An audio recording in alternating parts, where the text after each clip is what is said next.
Now, let's join Servando and Robbie for their tips and tricks on how to survive ACL. Hello, I'm Servando. And I'm Robbie. And today we're going to go over some survival tips to make your ACL experience the best it can be. So let's get started. So right off the bat, I'm going to start off by saying I've been to ACL 3 times. I've been to ACL 3 times as well. So we know what we're talking about here.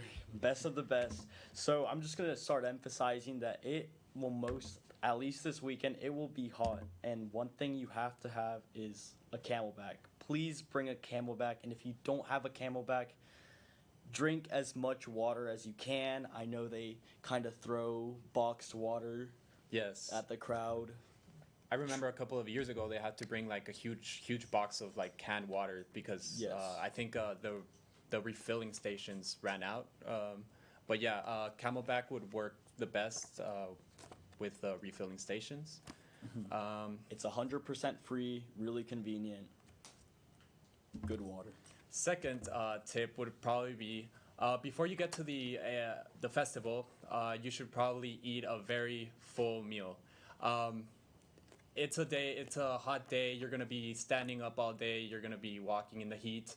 It's best to have a full meal, and especially since trucks can be very expensive. Very expensive. What's your experience with the food trucks?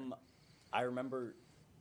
I want to say it was 2019. I paid like $7 for like a grilled cheese, and it was like half a slice. It wasn't even a full one. It was like half a slice of grilled cheese. So I just remember prices being way too high.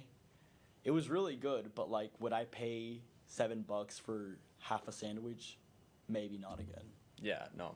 So make sure you eat something, a very full meal before you get to the festival, and once you're there, make sure you keep on eating snacks in order to avoid fainting or just being exhausted. Yeah. The third tip would be make sure you have a form of transportation to get to the festival. ACL has shuttle buses that pick you up from Republic Square Park, and they take you pretty much right to the gates.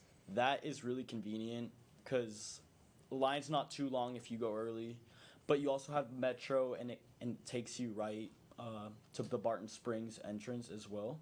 It's a different one, but it still gets you into the festival. Ubers and Lyfts can be a little bit hectic at times, and yeah, just know what you're getting into, and that's what And free, I might add. Yeah, exactly. It is 100% free. The fourth tip is have a charged phone when you go into the festival, and bring a battery pack. You're going to be in long hours in the festival, and there's going to be very limited or to no charging stations. So it's good to have a charged phone as well as some backup in order not to have your phone die, your form of communication. And speaking about phones, the reception at ACL is not good at all. You have little to no reception at times. Your texts barely send. If you're lucky, you can get calls. So make sure you have a meeting spot with the group you're going with, and make sure that like, hey, after this set, let's go meet. In case we get lost, let's stand by the food trucks or something like that. Yeah, meeting points is a great idea, especially with the wonky cell reception at ACL. And yeah, I think that's it for the tips. Back to the hosts. Awesome ideas. I'll definitely be following these words of advice.